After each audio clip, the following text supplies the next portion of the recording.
Welcome to episode 85 of the Valley Sports Talk podcast. Haven't said that in a while. What, three and a half weeks, almost a month?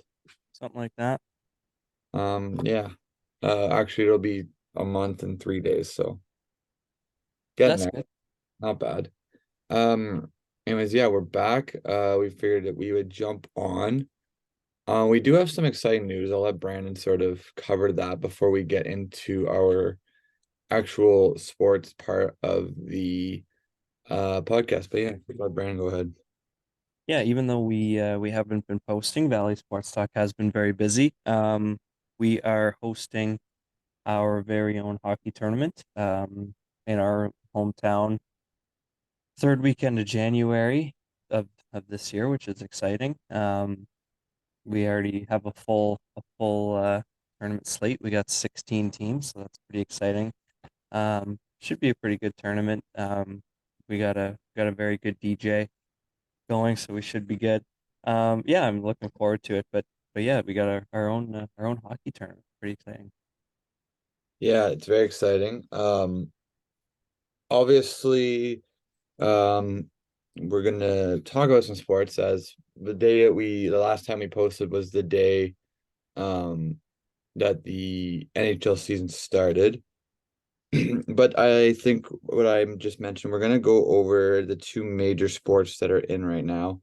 Obviously, being NFL is in the midst of their season, and the NHL just sort of still being at the start. And it's probably a bit too early to sort of count teams out in the NHL yet, but we're still gonna do it anyways. We're gonna go over our most disappointing teams, top five, and our top five surprising teams in each of the respected um sports leagues. What do you want to do first? I'm easy. We can go NHL. Okay, let's go to the NHL. What do you want to do? Surprising first? Yeah, we can go with surprising. Okay. My first surprising team is going to be the Detroit Red Wings. I know we talked about them earlier in the year or earlier before, and we didn't really see the eyes are plan working. Obviously, DeBrincat's been great. I think he has slowed down slightly, but not enough to be completely null. And yeah, I'm just very surprised at how well the Red Wings have played this far in the season. Yeah, my first team is the Vancouver Canucks. They currently sit third in the NHL at a 9-2-1 record. Um, they haven't changed their team much in the last couple of years, and we always knew they could be this good, but they've never really brought it together. And for some reason this year, that year has come. You've had really good goaltending. They're scoring tons of goals. They're first in the NHL in goals per game, second in goals allowed per game. So their all around team roster is killing it. There's no real weak spots on this team, and yeah, it's nice to see Vancouver actually perform. Yeah, I think we're gonna have some similar teams, obviously, on each list. My second one is actually gonna be the Coyotes. I know that they're not, they're 5-5-1, which technically is negative, but I think the thing that surprised me, they've been really exciting to watch. Logan Cooley's look good. Players like that, I feel like in the past like couple years, people haven't really been turning on their games. Mainly doesn't help that they are in a 5,000 capacity barn right now, but I just feel like people are more turning on their games. I've even seen it over Twitter. People are saying, Coyotes hockey is actually interesting to watch right now, which I think is a good step forward for the Coyotes. 100%. Yeah, my second team is the Anaheim Ducks. Currently 7-4, so not amazing, but I mean a team that most people thought would only be better than the Sharks coming in. I didn't have too high hopes for them, but their young guns are performing. Um, their goaltending's actually been decent this year, which was a big struggle last year. Um, Dostal has really taken the net and played well.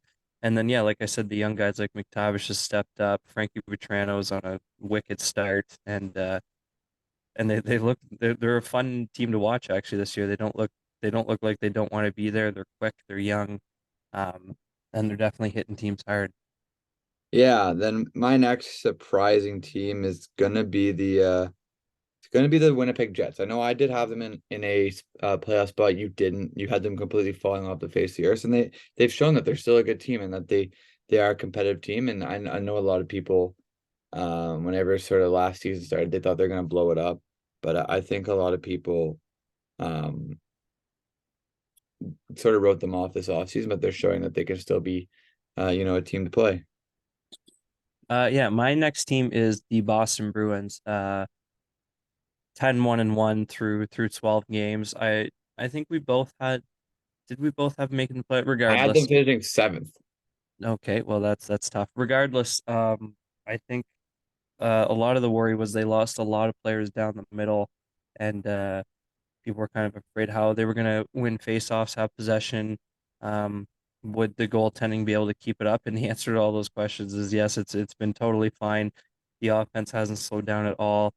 Um, the goaltending's been great.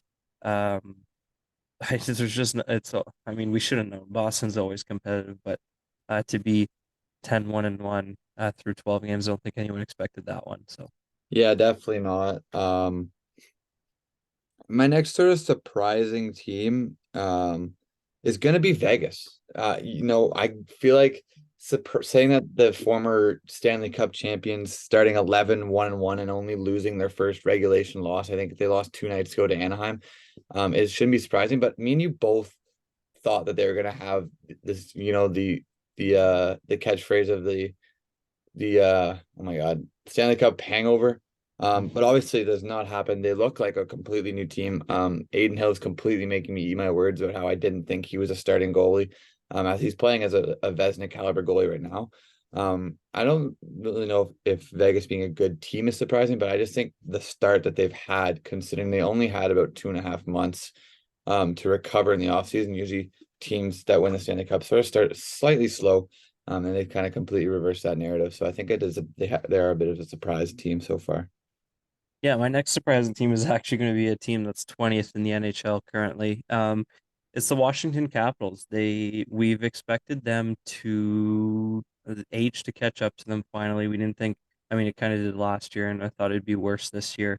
But they're currently 5-4-1. They're basically 500, and they started the season off like 1-4. They've won four of their last five. They're staying competitive in the Eastern Conference. Honestly, they're doing a lot better than I thought they would to start the season. So they're a surprising team for me, especially with OV not having the start you'd like, but he's picked it up as of late. Yeah, and I think my final team, I know that they're still sitting in sixth in their respected division right now, but it's Montreal Canadiens. I think that them having a positive record right now is surprising me. I didn't, this team's still young. They're still trying to find their way through their rebuild, and I don't think very many teams had them sort of being around the 500 to positive win record. Obviously only 11 games in, so you can take this for a grain of salt, but I think that their start has sort of been surprising. They still somehow have a negative goal differential though, which that works. Goaltending isn't the greatest over there. My final team is the LA Kings. We both projected them to be a pretty good team, but I know when we were talking about them, we were talking about goalie troubles. We knew their top line of Fiala, Kempe, and Kopitar would be good, but also secondary scoring was a question, and Trevor Moore and Quentin Byfield have stepped up big. And along with the goalies, like Cam Talbot's been pretty good. Copley hasn't been the greatest, but I think Cam Talbot's been a lot better than people thought. And through 10 games, they only have one regulation loss. So True. They lost the last Kings, night. sorry, they have two. They have two regulation losses. Fifth place in the NHL. I think that's higher than people were thinking. Totally. Yeah. So completely flipping the script, going to um disappointing. I think the first two teams you got to rattle off are the two Alberta teams. Oilers being 2-8, Flames being 3-7. I know we're only supposed to say one, but I know both these teams were going to come up for both of us. Mhm. These teams have too many star-studded players. There's too much hype around them to be this bad. You got the two probably best players in the NHL on one team, and they're barely struggling to beat some pretty bad teams. So I think something has to change there, and it might be the fact that McDavid and Draisaitl only have 1 year left after this on their contracts. So if the Oilers don't do something soon, I don't see McDavid and Draisaitl wanting to be there for much longer. Yeah, I mean they're 26th in goals, 31st in goals allowed. That's not good. I'm looking at goalie stats right now. Has a Stuart Skinner, not Skinner. Stuart Skinner has a 3.99 goals against with a 8.56 save percentage, and Jack Campbell has a 4.49 goals against with a 8.73 save percentage. So that's Not gonna just do it. brutal. You're definitely not going to win games that way, especially when um, the Oilers are having the same problem they've always had, where their top lines are contributing. Draisaitl's a point per game. Bouchard is, Hyman is, McDavid is, and then from then on, you got some contributions from Kane and Nugent Hopkins. But other than that, there's no scoring anywhere. Um, Other than those guys, the next highest scorer is Ekholm with 3 points in 10 games. So they're going to need to find some secondary scoring, and that goalie's got to contribute. And as for Calgary, yeah, it's just not great either. We were hoping for a bounce back season from Markstrom. Hasn't happened yet. We thought like Huberdeau and Kadri would get a lot better after having a year in, and Huberdeau has 6 points in 11 games, and Kadri has five in 11. So Yeah. just same problems as last year. Yeah, I'll bring these guys up. My Pittsburgh Penguins, they have been just very disappointing to start the year.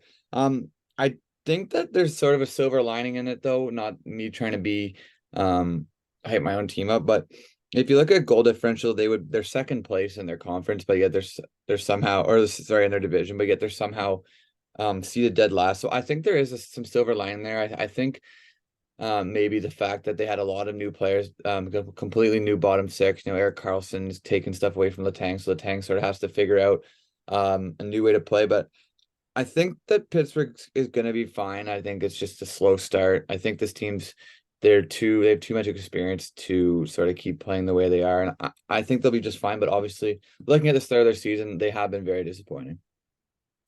Yeah, I also think that, but I will let you be the only one to talk about Pittsburgh. The next is, I know this is obvious, the San Jose Sharks. They have been downright awful. They've played 11 games. They have 12 goals as a team. The team with the next lowest amount of goals in the NHL is 21. So it's getting close to like double between the gap between last and second last in goals. They've allowed the most goals by far in the NHL. Um, I mean, it's kind of good for them because they want to be bad. They want to get a good draft pick, but you got to look somewhat competitive. It's just been brutal. There's not much going on in San Jose. Yeah, not much. My next team is going to be Ottawa. I had them coming second in the Atlantic Division behind Toronto. I know they've been ridiculed with injuries. Shabbat's out. Obviously, losing Pinto to a suspension does not help. And I know they're missing a couple other depth player pieces there. I expect this team to be good. Not that I don't think I know Stutzel's been good, Tkachuk's been good, even Giroux's been good. Um, Jacob Chikrin has been a great. Not trying to diminish their performances, but just as a team, sitting last, we got the likes of the Red Wings, the Canadians, even the Sabres and the Panthers ahead of you in the standings this early on.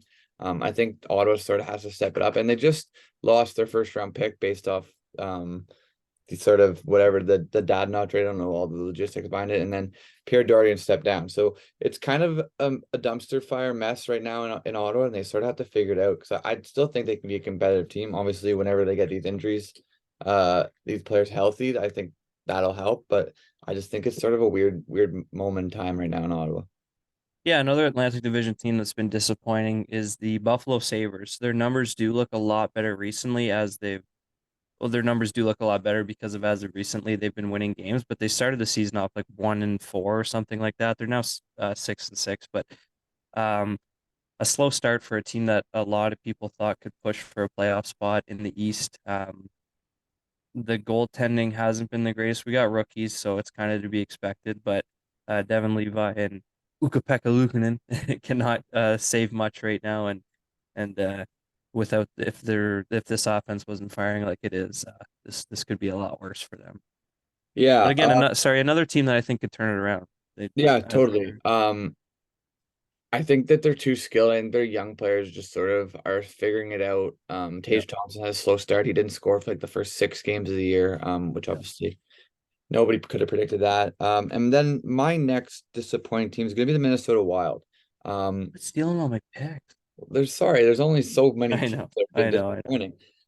Minnesota is currently 4-5-2, 10 points, but they have a -7 goal differential, which is only if you look at the whole thing, obviously, other than like the Flames, it's not good. I think this team's sort of finally getting screwed over by those buyouts. They had to do it at that point. Yep. Um, they just can't. They don't have the money to sign new players. You just see them re-signing. Like they've re-signed their core. I have no issues with that, but just they're so tight on money with the buyout that they can't afford to go in free agency and spend money on a key free agent to come in and improve this team. And I think that sort of is sort of stalling them out. Yeah, my last team is actually a team that's 12th in the NHL currently. I have the Carolina Hurricanes. They are 7-5. But I think we both had them. No, you had them second. I had them first in the Metro. Um, a team that we both thought was going to be really good. They did lose Freddie Anderson, but before that, they were still running a three goalie system, and none of the three goalies are above a 900 save percentage. So goaltending hasn't been great, and to counteract that, they only have one player that's a point a game right now, and that's Kotkaniemi. That's not even Not he's a even good player in his own right, but that's not one of your big studs that you're looking for production from, and this Freddie Anderson injury could hinder this team a little bit. So we'll see where they go from here. But I think definitely Carolina fans and fans all over the NHL predicted a lot better than what they are right now. yeah. I don't know if there's really too many other teams that have been disappointing. Like Seattle, You can throw Seattle, maybe the Preds, but other than that, maybe the Black. I don't even know if you can put the Blackhawks. I think you can put Connor Bedard as disappointing. So obviously, I think it's hard for what people were putting like the expectations that Connor Bedard had coming into this league. It's kind of he kind of was set up for a failure if he didn't have it such an explosive start to the season, which obviously he hasn't. He hasn't looked bad by any means, but I just think, like I just mentioned, the expectations put upon him, how he's the next Crosby, he's the next McDavid, things like that. People just were holding him to such high standards. So yeah, yeah, it's I just my think Connor Bedard's been pretty good personally. I like it's going to be hard to get points because this team ain't scoring, but like he's scoring himself. He's got 5 goals in 11 games. There's nothing wrong with that. That's basically a 40 goal score in the NHL. The part that's lacking is he's only got 2 assists. But if you look at like behind him in team points, it goes Corey Perry, uh, Nick Foligno, Tyler Johnson, Anthony Cu, Dickinson. Like there's no names there that are gonna like for him to get assists, people got to score, and he's the only one scoring, so it's gonna be tough. But Yeah, completely agree. Anyways, with that, do you want to sort of shift over to the NFL? sir, We'll yeah, go surprising again. I think my first um surprising team is going to be the Steelers. I didn't have a lot of faith in them. I think I had them finishing third. Obviously only being right now they only are 5-3, but they're in a playoff spot, which I don't think very many people expected. I don't think Kenny Pickett's been amazing. I think he's been good enough.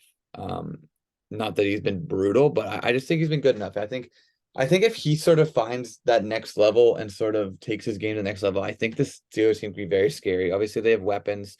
Deontay Johnson, George Pickens, Jalen Warren sort of stepped up. Even Najee's shown flashes. And then obviously we know how good their defense is with Minka. TJ Watt obviously is the best edge rusher in the league, in my opinion. But yeah, I think that they have been surprising to their own that they are in a playoff spot right now. But I still think that they can get better if Kenny Pickett can improve. my most surprising team is a team that isn't even in the playoffs.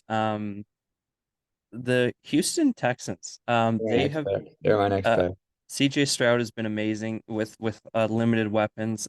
He's really made Dalton Schultz look really good. I mean, he always has, but Dalton Schultz having a big season. Nico Collins having an amazing season so far. Um, CJ Stroud has been great. CJ Stroud is definitely the rookie of the year so far. They started and they're 4-4. They started off 0-2 with losses to the Ravens and the Colts. Then they blew out the Jags, blew out the Steelers, lost, I believe, to a game-winning field goal to the Falcons.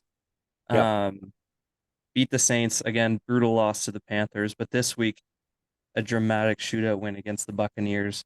Um, for a team that they already have more wins than they did last year. That's a huge improvement, and I think this team can definitely hover between 500, a game above, 2 games above all season. So I think that's a huge improvement for these guys.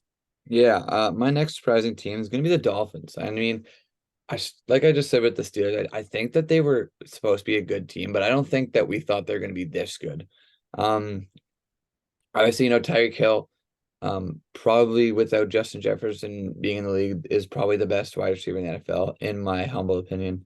Um, Obviously, Tua has looked like a bit of an MVP caliber player. He stayed away from the injuries, which I think is the biggest part, and why they've been so good and why they've been surprising. I think without Tua, this team is nowhere near a 6-3 record and nowhere near leading the AFC East. So yeah, I think the Dolphins have been surprising in their own right. I think the Dolphins have been surprising too. I think the only backlash you would get from that is they're 6-0 against teams under 500 and 0-3 against teams above 500. So um, they're definitely going to have to show that they can beat playoff teams because when you get into the playoffs, you're only playing good teams. And well, I think they obviously have the roster. Tyreek Hill's been amazing. Um, so we'll see how that goes. My next surprising team is the Cleveland Browns. They're 5-3, and they've been doing this without Deshaun Watson. Um, like Deshaun Watson has played, I believe, of the 8 games, he's played 5 of them, Yeah, 6 of them. 5 or 6. Uh, uh, PJ Walker has looked pretty good for them. He kept them afloat. The Amari Cooper's been amazing again. And especially without Chubb, I think as soon as Chubb went down and Deshaun Watson went down for a bit, I think a lot of people, including myself, thought this team was going to dip, but all they've done is win. So for them to be in a playoff spot without their best running back and their starting quarterback for a while is pretty surprising to me. Yeah, my next surprising team is gonna be a bit weird, but it's the Eagles. I think the only reason that I have them surprising is because they had the they have the toughest schedule in the NFL this year, and they're still 8-1 with it. They've beaten the only team that's beaten them, I believe, is the Cowboys in like week 4. But then even last week they just beat the Cowboys again. So I think not that it's surprising that they're doing well. I just think that the fact that they're 8-1, having the best hardest schedule, is sort of surprising. I think this team's very scary. Yeah, my next surprising team is another team that's 4-4 and not in the playoffs, actually. I got the New York Jets. They took a big loss to the Chargers last night, but before that, they were an above a 500 team without Aaron Rodgers. Um, it- Zach Wilson has looked brutal, but this defense, I think, is the best defense in the NFL. They're keeping them in most of these games. Yeah, for a team with an offense this bad to be staying in so many games, and they've beaten good teams, like they beat the Eagles, they lost by 3 to the Chiefs. They beat the Bills in week 1, so they're beating good teams. If they can stay around 500 for potentially, we're hearing an early comeback from Aaron Rodgers, they can definitely make a late push in the playoffs, I think. Totally. Yeah, I agree. My next surprising team is actually gonna be Detroit. I don't think it's surprising. Again, it's gonna be sort of reiterating myself from the Eagles. I don't think it's surprising that they've been good. I think it's more surprising how good they've actually been. This team did make the playoffs last year. They're 2 years out from being a one-win team, and all of a sudden, we're talking about them being a top 5 team possible in the NFL. I know Stephen A. Smith, whenever they were like 6-1, he had them as his number one team in the NFL. I think that's a bit much, but I don't think it's too far off. No, you're definitely not wrong. Um, My next team is another team that's up there. I got the Baltimore Ravens. I did project them to come first in a division, but to be 7-2, I think is even better than I predicted. I wasn't sure how Lamar would do. Obviously they got a really good run game. Gus Edwards has been really good this year, and with Lamar, you got an extra running back there. But I didn't know how the receiving game would work. But um, Zay Flowers has come in instantly and looked really good. Mark Andrews obviously is steady. Odell had a really good game last week on his birthday. So yeah, the receiving game looks good. The running game's good. They have a really good defense as well. They're going to be a tough team to stop. Yeah, I don't really have very many more surprising teams. I don't know if you do. I No, think like a lot of them are uh kind of to be honest. I don't know. I kind of expected the Minnesota Vikings, after like the first 5 weeks of the season. After starting 3-0, the fact that they have a positive record, I think is pretty surprising. Yeah, especially with that win last week with Joshua. I mean, you probably don't want to talk about that, but I don't really want to. that was a big win. Anyways, yeah, let's get into surprising. My first surprising team, Disappointing. sorry, disappointing. Thank you. My first disappointing team is going, who was it? It's gonna be the New York Giants. They go from last Yeah. year making the playoffs to this year. They can't even score points. I know Danny Dimes is done for a year. He was out for a bit, comes back towards ACL, definitely sucks, and hope for a fast recovery there. But I even like I think that this defense is better than people think. It's just that their offense is nobody without Saquon. If Saquon isn't going, I don't think this offense goes very far or does very much. But going from a playoff team to a 2-7 record right now, it's definitely pretty disappointing.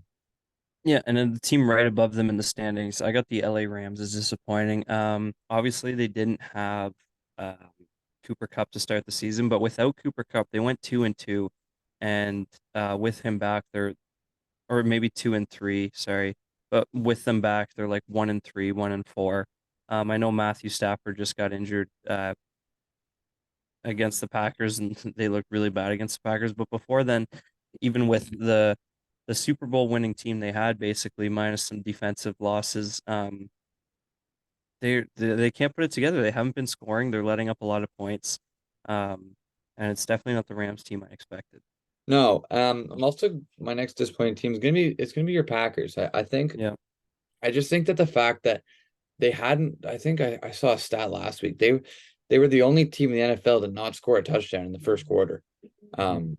Which I think with an offense, I know Jordan Love's been shaky, but you still got some weapons on that offense. Christian Watson, touchdown machine. Romeo Dobbs has been good this year. You still got Aaron Jones and even AJ Dillon.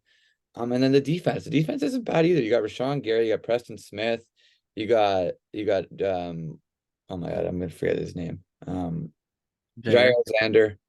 You got some dogs on that field. And the fact that they're 3-5 and haven't been able to score very many points is pretty disappointing. I know you had them making the playoffs. I personally didn't. Um, and I think there's maybe some thoughts if Jordan Love is actually the quarterback of the future in Wisconsin. Yeah, the only thing that keeps me somewhat positive is if you look um, at overall NFL standings, through teams 18 to 32, there's only one team with a positive point differential, and that is the Packers. So, like Noah said, they struggle in the first half. Plus 1 point differential. Yep. Hey, we'll take it. It's plus. Um, for a team that can't score in the first half, if they could score in the first half, they would be above a 500 team right now, that's for sure. So hopefully they can figure that out. They have been disappointing. My team is the LA Chargers. Again, they did just have a big win against the Jets, but they didn't look good, to be honest. They had less than 200 yards as a team. Um, Honestly, they didn't get much going. They just got lucky on some. The Jets had three fumbles, so they had good positioning on the field most of the game. Um, but they're 4-4. They're definitely better than a 500 team. I know they got some injuries, but still, they should be better than 500. There's just a lot of coaching. I know we talked about this in some of our previous podcasts. The coaching hasn't been the greatest, and I something's got think to Brandon change. Steele, I know I've said it before, but I 100% think Brandon Steele is the worst head coach in the league. Yeah, this team is too talented to be 4-4 for sure. So they've Yeah. been disappointing for me. This team's more not disappointing. I think I'm more pointing it at one player. I'm gonna go with the Carolina Panthers. There's a lot of hype behind Bryce Young being the number one pick. People are saying he could be a generational talent. I just don't. I think the two quarterbacks. I know Anthony Richardson is done for the year, but I think to this day I would still pick Anthony Richardson and CJ Stroud over Bryce Young at one. I mean, even Will Levis showed that he could have been a first round talent in the two games he got. Um, but yeah, I definitely think that this Panthers team has been pretty disappointing. I know at the start of the year we were saying that any four of these teams, the NFC South, can sort of win this division if they play well. And obviously Carolina's taken themselves out of that running with the other three teams sort of still chugging along. But I just think the Panthers team has been pretty disappointing based off what their expectations were. No, you make a good point because most number one quarterbacks don't look good their first year just because they're drafted to such a bad team. But normally you do get flashes, and through 8 weeks, we do not have a flash from Bryce Young. So I'm still waiting on that. They definitely have been disappointing. A team for me is going to be the Buffalo Bills. They're currently 5-4. Um, but they just haven't been putting it together really. They lost to the Jets. Um, then I mean they had a big win against the Dolphins, but they've been like they lost the Jags, they beat the Giants by 5. They lost the Patriots, barely beat the Bucks, and then lost the Bengals. So even though they have been like 500 over the last like 6 games, the games they've been winning are against bad teams and they're barely winning. Um, their next couple games are against the Broncos, who have been showing to be playing a lot better recently, and they're coming off a bye, which is huge. Um, the Jets, who we know their defense is good and they've already beaten them, and then the Eagles, and then the Chiefs, and then the Cowboys, and then the Chargers. So this team is in for a rude awakening here in the next couple of weeks, and we'll see if they can keep up. Yeah. So I completely missed what team you just said. I just want to make sure I The don't say. Buffalo Bills. Okay, I was gonna go to the Bills right now, but I'll actually go to a team in their conference. I'm gonna go the Patriots. I know that expectations weren't high for them, and they're a bit of a question mark, but they've just been so brutal that I think that a team led by Bill Belichick, you got to put them as disappointing. I don't have very much sort of to back that up, but I think that I don't know. It's just disappointing to see that all of a sudden with Bill Belichick go with Tom Brady to nothing and barely being able to make anything of it. It's kind of disappointing. Yeah, this might be a bit of a hot topic, but my next team is actually going to be the San Francisco 49ers. Um, not I think because I think I think the last 3 weeks, That's Sanford. where I'm going. That's where I'm going. They were 5-0, now they're 5-3. They lost to a Browns team that didn't have a starting quarterback. They lost to a Vikings team that didn't have Justin Jefferson and was struggling. The Bengals loss, you can say okay because I mean the Bengals, you can tell Joe Burrow's definitely more healthy than he was at the beginning of the season. They're starting to come back and look like the Bengals. But for a team that looked like the most dominant team in football, honestly, like I thought they were the best team in football through 5 weeks. I've had some questionable losses and I mean, so I think their season is still a Super Bowl contending team, but the last couple weeks, last month or so has been kind of disappointing. Yeah, I guess I'll name one more. I've sort of been a bit disappointed in the Bengals. They've sort of turned it around late. But they're still right now they're the worst. I know the AFC North, every single team is above 500 by at least 2 games. Um, but they started off 0-3 and sort of weird. I don't know. Yeah, I'll give one more team. We might as well get some hate in here, hate on me. It's gonna be America's team. They're 5-3, but I had them winning the division. I think you had them second and still in a wild card spot. They do hold a wild card spot, but I mean they have been playing great. They just lost to Philly. Um, yeah, they've been. It seems like the sort of the same thing as the Dolphins, where they're beating teams they should be beating, but they can't beat a competitive team, and that's kind of been Dallas's problem for a while, where Dak doesn't really show up in the big moments. But I mean, they're gonna have to figure that out if they want things to change. Yeah. I think with that, I think we'll end there. If you guys want to let us know if anybody still watches this, what teams you agree with, if you disagree with us. Let's see the Bills haters go up Brandon for saying disappointing. They are And disappointing. I said the Bills and the Cowboys. That's risky. I was shying away from those teams. But yeah, if you enjoyed, make sure you leave a like and hopefully we'll be back next week. See ya.